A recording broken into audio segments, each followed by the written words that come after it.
Hey y'all, it's Dr. Shamanda. Welcome back to my channel where we talk about all things mental health, personal finance, and overall strategies to live your best life. All right, y'all. So today is Monday. We are getting the week started, and I have finished work. I work early hours, so I look sleepy. It's because I am. It's because I am. But anyway, as I was driving home today, I had a thought about this topic, and I wanted to share it with you all. So I'm gonna make this very quick, but I wanted to share a few thoughts with you all. So the thing I was thinking about was the things that I had to unlearn about money, right, in order to go on this journey towards building wealth and obtaining and working toward financial freedom and time freedom. There are a lot of things that I had to unlearn. And so today I want to talk about a few of those things so that you can, kind of reflect and see if you can relate. Like, are these things that you might need to unlearn as well, or at least work on them? Now, remember, the last video I did, I told you guys that I'm reading some books that are specifically about like focusing on and identifying limiting beliefs and our subliminal or unconscious thoughts, and how those things might impact my wealth building journey or our wealth building journey. And so I want to just kind of think about, like, consciously, what are some of the things that I know that I've had to unlearn on this journey so far, and what are the things that I sorry, I always get emails whenever I'm doing a video. I don't even know what I was saying, but anyway. So okay, first starting off was, the first thing that came to mind was like reprogramming my mind from the whole poverty mindset and the scarcity mindset. Now, I grew up in a family where I know, like, I was around my grandparents a lot. My mom worked, and so we were around my grandparents a lot. And older people will say things like money don't grow on trees. And then they'll sometimes can look at, like, people who are wealthy or have money in a very negative way, or like, oh, they think they're better than people, or they should be giving their money away, things like that. Like, you hear comments when you're a kid, when you're around older people, and I know for a fact that I heard some of those comments growing up, and I feel that in some ways I did internalize that. And so even now, sometimes it's like when I'm sharing my updates in terms of my financial goals and my financial milestones, sometimes I feel like a little uncomfortable, because I'm like, I hope people don't think that I'm like bragging or flaunting, right? And for me, like $40,000 right now, it's a weird space to be in, because it's like, I know, like, consciously, that's not a lot of money. If you think about it in the grand scheme, it's not a lot of money. But I also know that, like, coming from where I'm from, that's a whole lot of money, because I have to remind myself, like, that's a big milestone, Shamanda. But then it's like, but you have so far to go. Like, it's really not a lot of money. But coming where I'm from, it is, so I have to be mindful, because I don't ever want anyone to think like, oh, you're bragging, whatever. But that comes from that whole idea that people who got money think they're better or whatever. And it's like, that's not necessarily true. And so having to unlearn those thoughts, and that everyone doesn't think that way, right? Some people will look at it as like motivation, like, oh my God, like, I remember where she came from, and she was on all this government stuff when she was younger, and she was a teen mom and a high school dropout, and look at her now. And like it'll be motivation for people, not them looking like, oh, you should be giving this money away instead of saving it, something like some of those kind of thoughts. So reprogramming my mind from like this poverty mindset, or of like I said, that money doesn't grow on trees, or like, if you got money, then something's wrong with you, or you're a bad person, or whatever, to a more abundant mindset. The other one is that you have to work hard for wealth. I think that, obviously I grew up and I saw people working in factories and warehouses and stuff. That was pretty much what I saw growing up.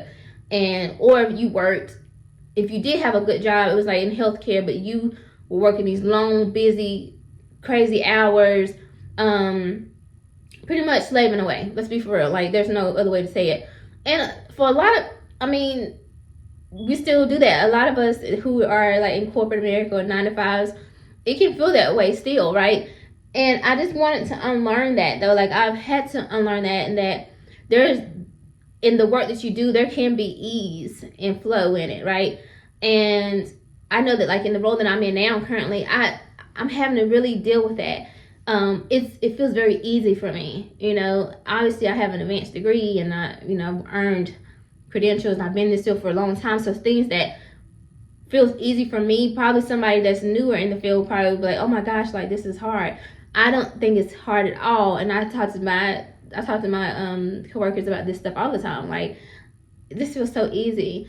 And sometimes I can find myself wanting to sabotage that. Like, oh, I need to go take on this project, I need to do this, I need to do that, because I'm so used to things being hard when you're earning money. And it's like, that's not true. So I had to unlearn that idea that like you have to work hard for the money, or if you want to obtain something, it's going to take a lot of effort and trials and all that stuff.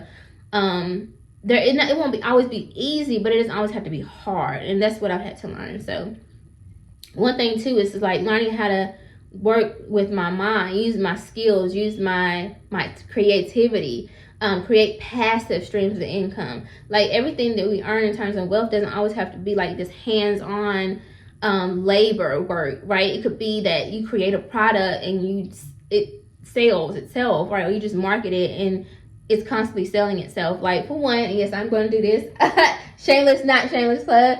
My movie, Wounded Healer, is on Tubi, and my book, Wounded Healer, is also on Amazon, so you can check that out. But yeah, that's a good example. Like once you create a product, a digital product especially, or a video on YouTube, once you create it, it's there forever. And as long as people watch it, support it, you can continuously earn revenue. But some people, we think that the only way you can earn money or earn revenue or income is you have to constantly be working like with your hands and all that stuff. And that's not true. You can earn money from your savings and your investment accounts. It's earning interest. So there's different ways. So hard work doesn't equal to wealth. The other thing is learning how to shift from spending and investing, right, to investing. So instead of like being a consumer, I want to be someone who invests, right? Like, my money should be earning me money. I should, if there's a way for me to, obviously there are things I want to buy and I want to enjoy in life, right? Come on, let's be from human. But I also want to think about, how can I make the best of this money? If I spent 40 hours working that week, I need to get something back. Like all this money that I earn working should not go to bills, right? I'm talking about the type of bills that doesn't earn you anything back, like electricity or food, which technically food is an investment, but the electricity, your water, sewage, your cell phone. Yes, these are things that you need, but like at the end of the day, once it's spent for that month, you got to do it all over again. So it's not an asset where I put this money in my savings account and it grows, or put this in my investment account and it grows. And so for me, I've had to learn, like, I don't want to spend every dollar that I have. I need to invest some of that. Some of that has to go to investments and grow, so that I can actually get to a point where I'm acquiring and building assets and not just purchasing liabilities or things that are going to come and go. Especially a good example is rent. And now I'm not a person who's against rent, because I feel like there's seasons of your life where you do need to rent, and I did for many years. But I feel like sometimes people get stuck there, right? And it's like, oh, I'm just gonna rent forever. And it's like, but what do you, every month you just rent, you're literally renting that space, but it will never become yours, ever. And so I think that, like, even as a future landlord, you know, I will always try to encourage my tenants to at some point buy your own home, purchase a home, even if it's this home, if I decide like to sell it, because I might do like rent to own properties or something like that in the future. But like at some point, purchase your own home. It's nothing, like, it's just a great feeling to obtain that home, to own that home. It's yours. And you know that when you put money and make that payment every month, it's coming to you. Like, part of it goes to your mortgage, but once you pay that off, like, it all comes to you in equity. It's an asset. It's like forced savings, literally. So learning how to go from a spender to an investor. And then the other one, last one I guess I'll talk about is, and I've talked about this a little bit in another video, but delayed gratification, right? Unlearning this idea that, like, you just want to have everything right now. No, and it's scary because in this world that we live in, you just never know. Like, and I get Gen Zs, they talk about like, listen, let's just live it up now, baby, because retirement, the way these jobs are set up, all like they have a good point for a lot of stuff. But at the end of the day, I'd rather take my chances on utilizing my days right now, utilizing my income right now, utilizing the energy that I have right now in my 30s to build what I need to build right now, lay this foundation financially, put in this work, this effort now, so that like when I hit my 40s and my 50s, my 60s, my 70s and 80s, I can just chill and relax. And here's the thing, I'm not even thinking about my 60s, 70s, and 80s because I'm thinking about the 40-year-old version of myself. I know that the 36-year-old version of myself is setting my 40-something-year-old self up to be able to just enjoy myself. Because for me, I think I'm gonna be fit, fine, and 40, baby, period. Like, that's just what I think about myself. And I'm like, I think I'm gonna be looking too good to be walking around working and stuff. Like, I'm just being for real. Like, personally, like 45, baby, no. I hope my kids don't have no kids no time soon. But I'm just saying, I'm thinking like 45, 50, around that time I might be becoming a glam mama, whatever you call it, right?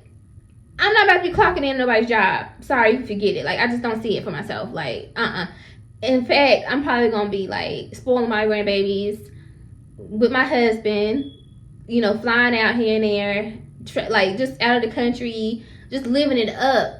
Not when I'm 50, 60, 70, 80 years. Like, I'm not waiting to that age range to do all that. Like, I'm trying to do that while I'm in my 40s and my 50s. Just beautiful, like, aging, like, very, like, just like wine, right? Like, I mean, that's just what I see for myself. And I'm wealthy, right? Like, financially, fit, health, mentally, everything. I'm just wealthy and abundant. And I'm giving to charities, and I'm at galas, and I'm a philanthropist, and people know me for that. Like, I am speaking at different conferences and teaching and stuff, but it's just ease and flow, and it's just abundance, and it's money, it's wealth, it's class, it's all of that. It's not, oh, I'm 45 and I'm tired, I gotta clock in today. I got a manager that's 25.